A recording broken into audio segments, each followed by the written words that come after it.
Hi, my name is Farida, and I talk about Black women living a life of ease through career breaks, remote work, and travel. If you like any of those topics, please like, comment, and subscribe. It really helps my channel grow. Thank you so much. So today I'm going to be talking about why I left K through 12 teaching, why I left the classroom. So that is a long topic. We will see, how long this lasts. And if I still have the sunlight by the time I'm finished talking, that would be amazing. But it is a very foggy, overcast day. So once again, I am missing that prime light, that prime natural light. All right, so let's get into it. So I'll be looking at my notes, so that's what I'm doing if I look away. Why I left teaching and transitioned to remote work and eventually became an online counselor for a university. All right, so first of all, teaching from a very young age has always been a passion of mine. My mother was an educator. She taught nursing. And even from a young age, I would go to her classes. I would go to her labs. I'd travel with her all over when she was, teaching or establishing labs for her job. And she even was my teacher. I went to a very, very small private parochial school. And my mother was my English teacher for, I think, about a year. And I would want to come up to her and be like, "Mommy, Mommy." And she'd be like, "No, not Mommy. Dr. Veronica or teacher. That's it." And I'd be like, "No, I want to call you Mommy." So, my mother definitely was my inspiration to begin teaching. And growing up in Houston, my mother had lots of educator friends. And one of those educators, a wonderful, wonderful woman, she let me teach at 16 with no license.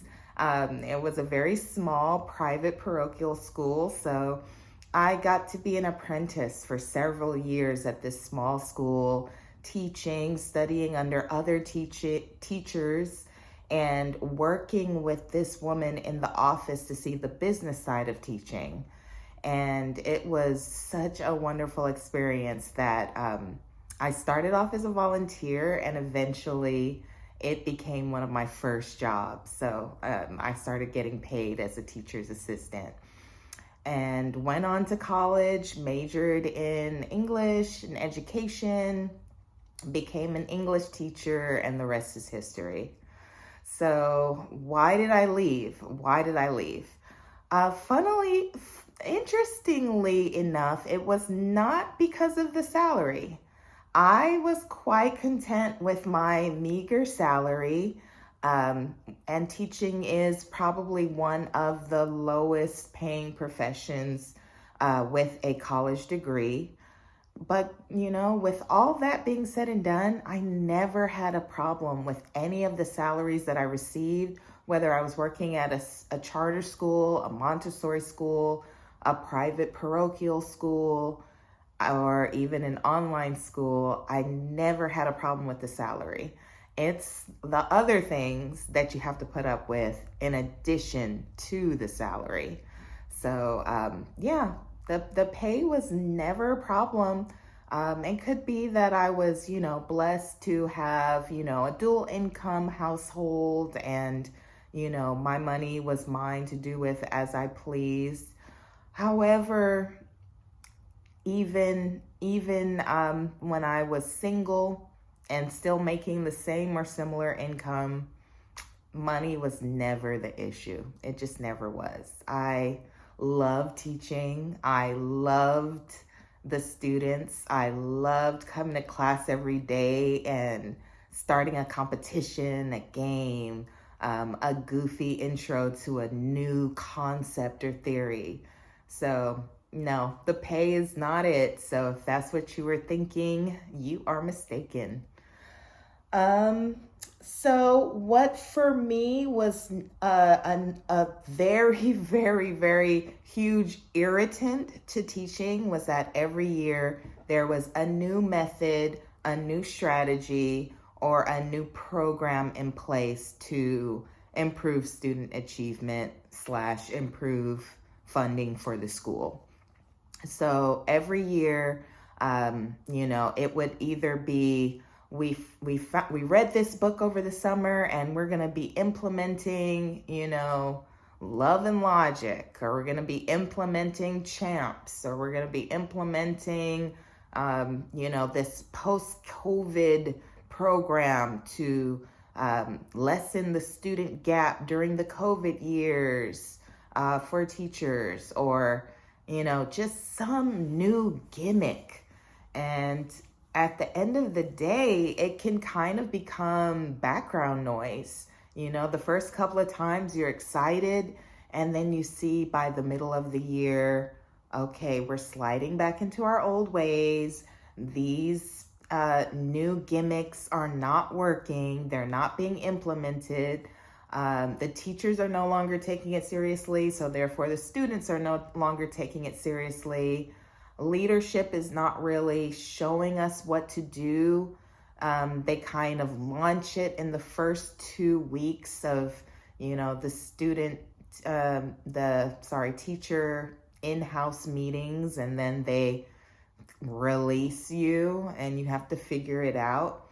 So staying loyal to these new strategies, new plans and programs, no matter how expensive they are, I've never seen it work.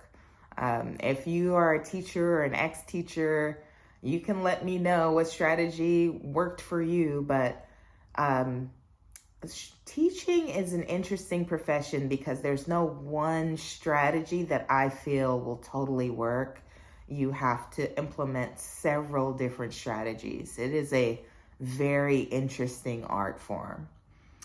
All right, so the next thing is, teacher turnover. What does teacher turnover have to do with me, you may be asking? Well, it really lowers morale. These people become your family. I can safely say that about 90% of all the friendships that I have are either teachers that I worked with or the parents of students that I taught. So that makes up about 90% right there.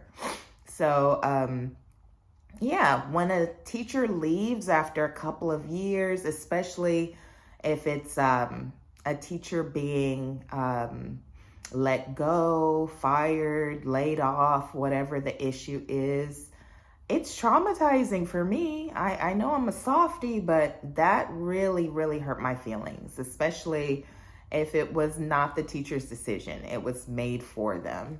So I remember my good friend in the computer lab. My gosh, Maz. Maz was such an inspiration to me. She trained me. She taught me how to use all the technology in one of the schools that I worked at.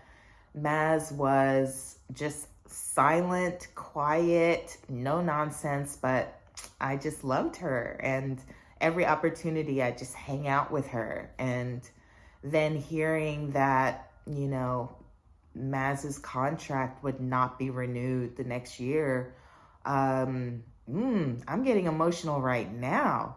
It was so difficult. It was so difficult to remain with that school because this is a teacher who impacted my kids' lives, impacted me, was someone I can run to for support and comfort.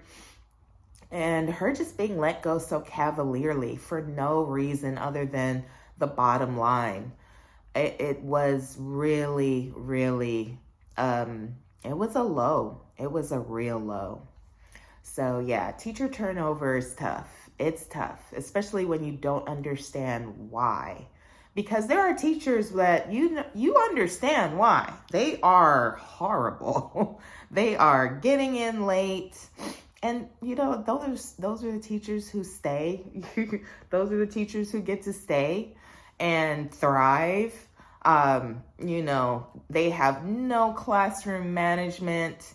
The kids are swinging from the chandeliers. It's chaos, it's confusion. Yeah, you understand when those teachers are let go, but a teacher like Maz, who was just brilliant and a trendsetter and always teaching something new, it was ridiculous. It was ridiculous, and to this day, I still don't understand it. Okay, so the next thing before I get too emotional is behavioral issues. We're all educators, we're all professionals, and we all have our tips, we all have our tricks to get those students engaged and involved in the classroom. We have our little, attention grabbers and how we get the students hooked. We all had that arsenal of tricks in our toolbox. And then one day it just stopped working for me. It really did. One day after taking a break from teaching for a while and coming back, those tricks were no longer working. I used to be able to tell stories and use different voices and read whole novels to my classroom during reading time or Dear Day, drop everything and read. And the students would be on the little carpet and just eyes so intense and read more and cracking up and laughing. And it was just such a great bonding experience. And then looking at these new textbooks when I came back, tiny little snippets of the book, tiny little snippets of the story. And I'm like, where is the rest of the story? So I noticed that students' attention spans were getting shorter. That was without a doubt. No longer were there whole sections and whole short stories or novels. It was little tiny 2-3 page snippets. And then the 2-3 page snippets, reading with the students, because I gave up with the whole novel. It just wasn't working. Still, there was disconnect. Still, they could not really focus, follow the story, and hone in. And then I used to like to, do the group reading where we go around the circle, reading the little novel, and everybody was just enjoying it. Everyone knew their cue. This latest time around, they were not.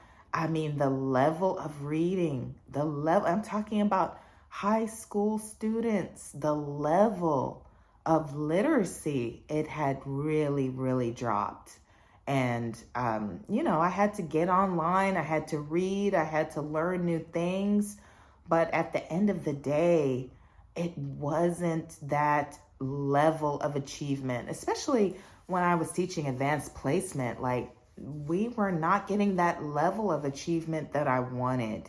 And, I did a lot of time doing catch up, let's just go back. Let's go back to basics. Let's go back to, reading comprehension and literacy and just writing a decent, complete sentence, subjects and predicates. It was really shocking when I returned.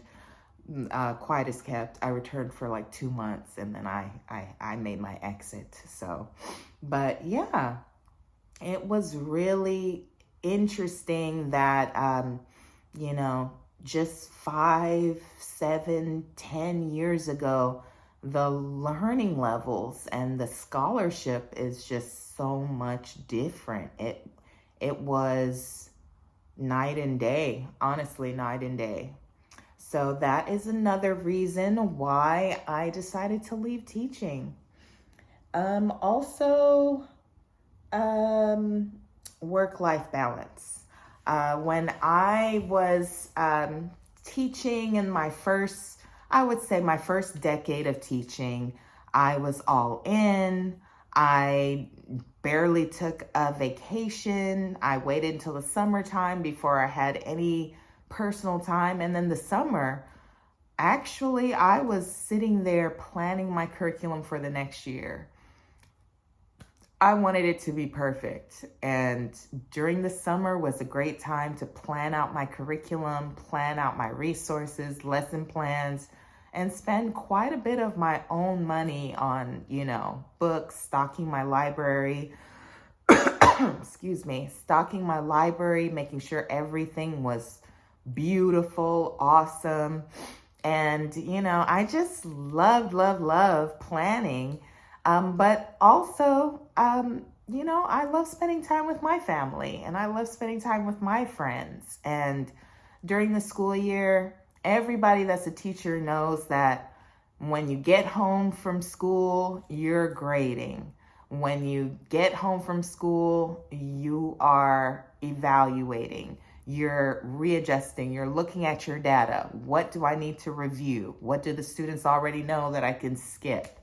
So you're not just, sitting around eating bonbons when you get home. You are really looking at the day, what went well, what do I need to improve, and let's do it all again tomorrow. And then everyone who's been a teacher knows that on the weekends, one of those days is going to be your lesson planning day. You got to upload your lesson plans to the school's LMS and make sure you have uploaded your grades to the LMS as well. Progress reports, report cards, lesson planning, as I stated before, curriculum planning.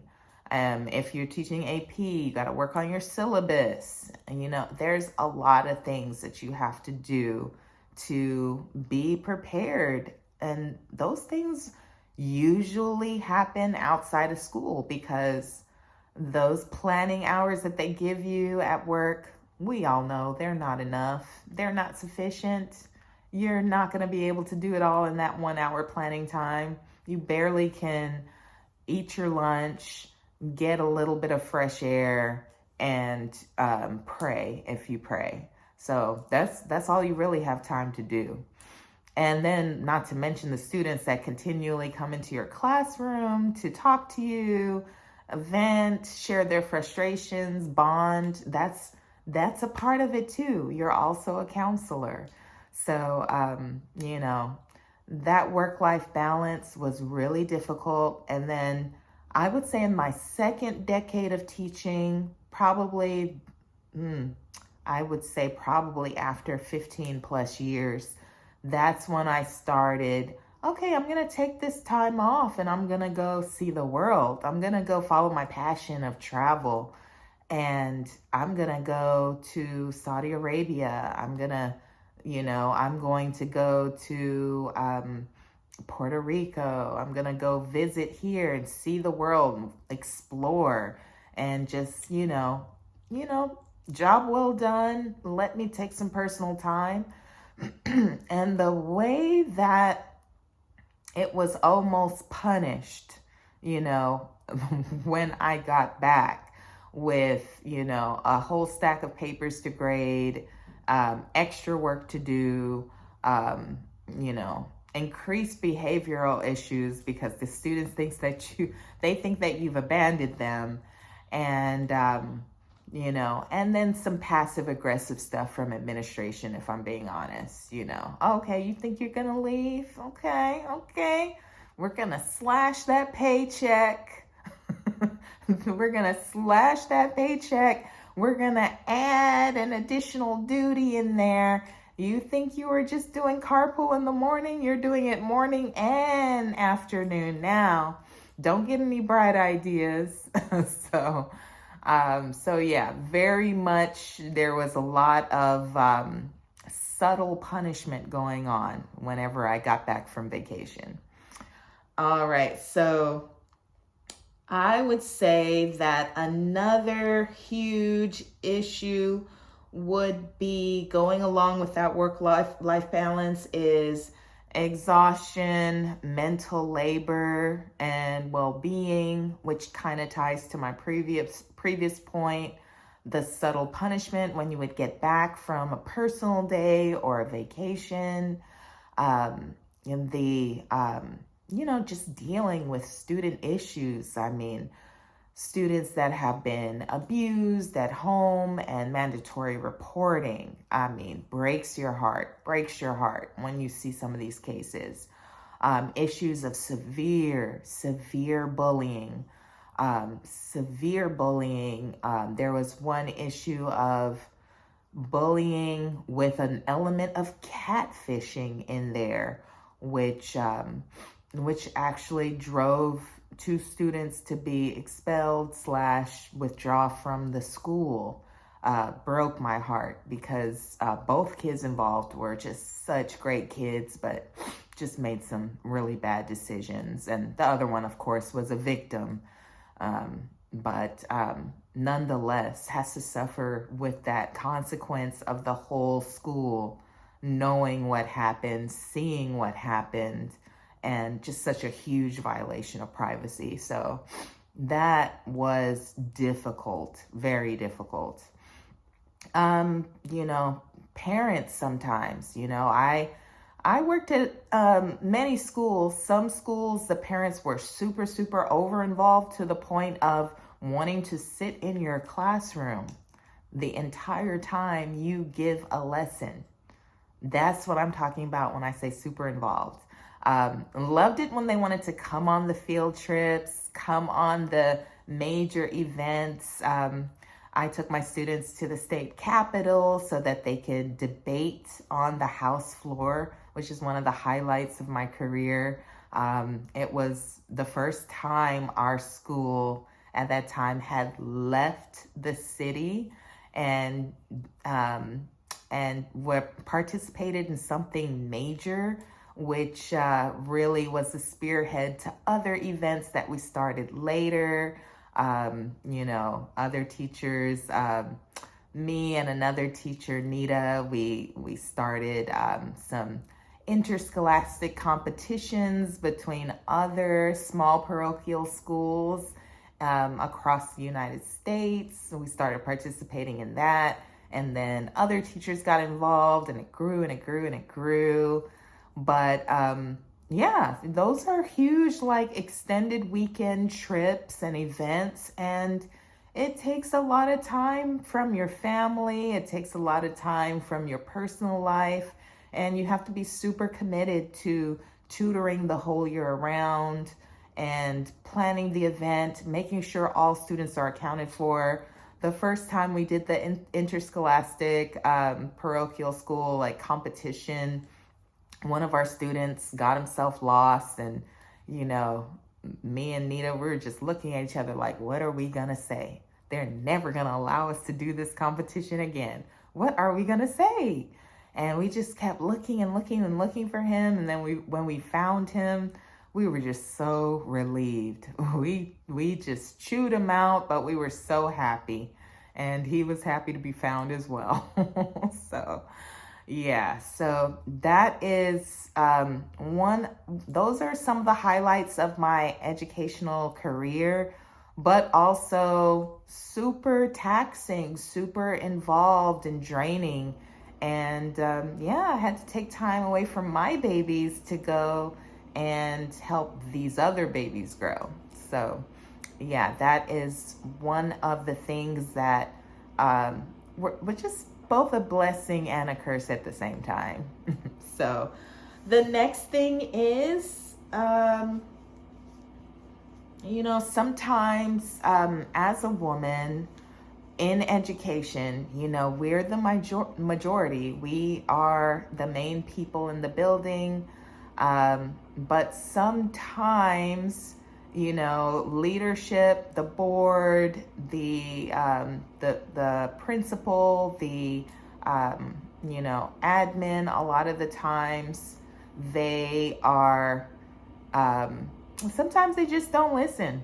I wanted to sugarcoat it, but sometimes they just didn't listen to our advice. And it could be, It could be because they just had a bottom line and they couldn't take the time to listen to our opinions. And sometimes it's just, a lack of respect and a lack of regard for the teachers, especially the female teachers. I remember one time, one of the schools that we worked at had this bright idea to, to separate the classes, male and female, separate the genders. And I know myself, a lot of other teachers were like, this is not going to work. Here's why. You're going to need double the staff. You're going to need double the time. You're going to need, double the rooms, double the resources. It's not feasible. The boys act a pure fool when the girls aren't there. And lo and behold and lo, when they tried to institute this, it was bad. It was really bad. There were wrestling matches in the middle of the classroom. There was a teacher shortage. They didn't have enough space. They tried using separators in the class at one point to have boys on one side, girls on another, the teachers somewhere in the middle. It was ridiculous. And the next year, those dividers were gone. So yeah, sometimes your opinions are just not listened to. They're not respected in the teaching profession, which is weird because, we're the majority, but that's just the way it is. Sometimes they're just not going to listen. And also, just sometimes, again, the pure exhaustion, It's not just physical exhaustion, although every morning we are setting up our classroom, wiping down tables, sanitizing everything because, as a teacher in the profession, I've been through the bird flu, monkeypox, swine flu. We had armed protesters in front of our school before. We've had, of course, the panini. I mean, we've had it all. We've been through it all. So there's a lot of emotional labor, when students are afraid, students are scared, but still yet sharing all of their lunches, slobbering all over each other, hugging and holding hands and licking each other, even though they're terrified, getting sick, So yeah, it is a lot of emotional labor. Like, let's keep moving forward. Let's focus on this lesson, but let's also be safe as well. So for those reasons, and probably more that I can't even remember at this time, and those are some reasons why I transitioned to remote work. And, the first thing I did as a remote worker was become an online remote teacher. There's a lot of online K through 12 companies out there. Do your research and see what works for you. If pay is high on your list of priorities, this might not be the option for you. But for me, as pay was not like a huge consideration, it was great. It was great. I was able to stay at home, teach my students. Yes, there was still lesson planning involved, but all teachers had the exact same lesson plan, and we would rotate a group of 8 of us. So once every 8 weeks, I'm lesson planning for the whole group. And it was nice. I really, really enjoyed remote teaching. But then again, the punishment factor came into it when I made my trip to Morocco and Senegal, and I came back. All my adorable little remote students, who some of them were actors and some of them worked on the ranch and some of them were completing their education in like 1 year. So they were super accelerating. All of my beautiful little babies were gone and divvied out to some other group of teachers. And then they gave me all the students with, really, really huge learning gaps and high attrition rates and low attendance rates, which, I don't mind my fair share. Like, don't get me wrong, we all have our fair share, but they took away all my babies when I got back. And I was like, absolutely not. I'm going on sick leave for a while. And so I went on sick leave for a while just to get my mental health together, because that was really disturbing that they would do that. So yeah, I took some time to just think about what I want to do, talk to a counselor, take some time off and rest a little bit more. And and then from there, I went on to do some remote score work for Pearson. And I'm going to talk a little bit more about Pearson in another video, because I'm still with Pearson. I adore Pearson. They are a huge, huge company. They are the educational, superpower of the world. They're based in every country. And they also have a remote work section where teachers and retirees can score papers and, in the comfort of their own home. They can do it asynchronously or synchronously, depending on the project. You can score projects from future teachers who are aspiring to teach in their communities.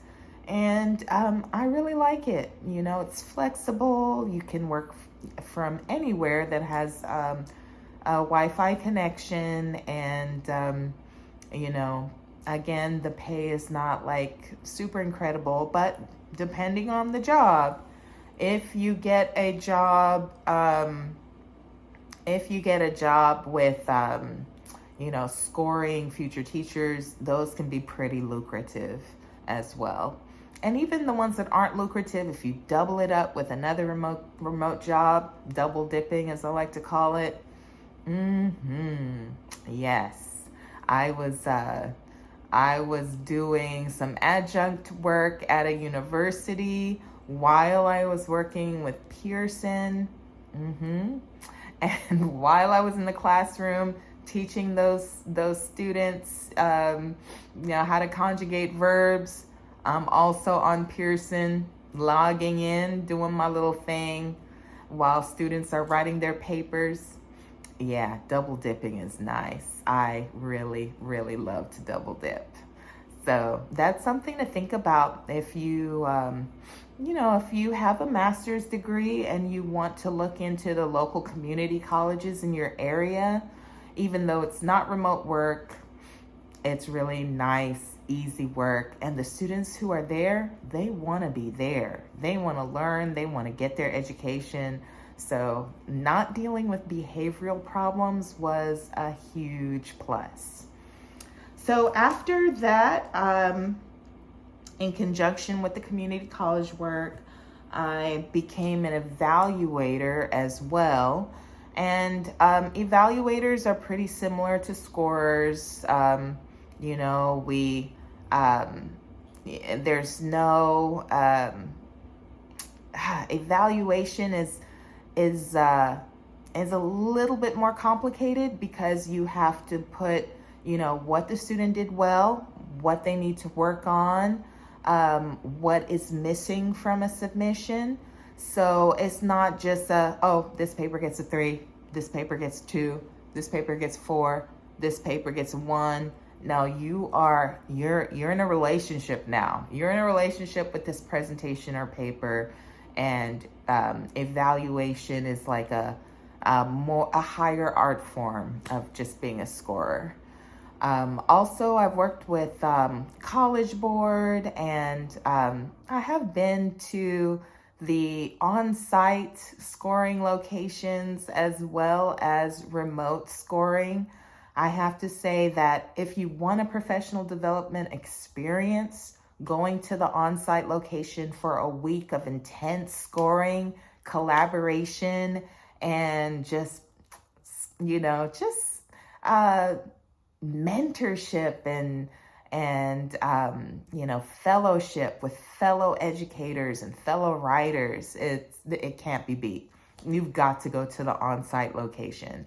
And I think the last time I checked, all you need is to have been teaching AP for 3 years. It may have changed since since the last time I checked their website. But as long as you've been an AP teacher for 3 years, jump on it. It's a great professional learning experience, and you get like 60, 70 professional development hours. So absolutely look into that, as well as Pearson and evaluation roles. And then after that, I was, just looking around, and searching for a counseling type role, and was able to become a counselor at an online university, which is cool for now. Will I ever look at something else? Probably. I really do enjoy the job. It is never the same thing every day. You're always looking at what are the rules for this state? What does a student have to do now on their teaching journey? Because I counsel future teachers. What basic skills exams do they need to take? When do they need to start background checks with the FBI, fingerprinting, doing the registry stuff, getting the liability insurance. And it's just like such a nice art form. You're always learning something about, the business of becoming a teacher. It's really interesting. And there's always like a problem to solve. The student is expecting a child in 3 months and wants to know if they should, start their, testing and other things now, continue with studies, take a term break. It's really cool. I really, really enjoy being a counselor. Will I ever go back to the classroom? Never say never. I might go back to the classroom due to financial reasons. I might go back due to a really, really great offer that I cannot refuse. I might go back due to just maybe one of my buddies started school and I love this person so much that I want to be a part of it. And I'm excited to, get in on the ground floor. But for now, I think that I'm still an educator in my own way. I help adults on their path to becoming licensed teachers. And I think that, the way that they lean on me for support, encouragement, and knowledge about the process, it feeds my need to be of service. Because at the end of the day, living a life of ease is not just about being lazy, consuming, using. It's about being of service and contributing to humanity in your own unique way and getting that same energy back, getting that same love back, appreciation back, and that reciprocity. So, so those are my thoughts. This is why I left education, but not totally left education. It's always going to be a part of me, and it's always going to be my true passion, even though it's in a different form now. So again, please like, comment, and subscribe. And thank you for listening to this almost 40-minute video. I will talk to you guys again soon. Bye.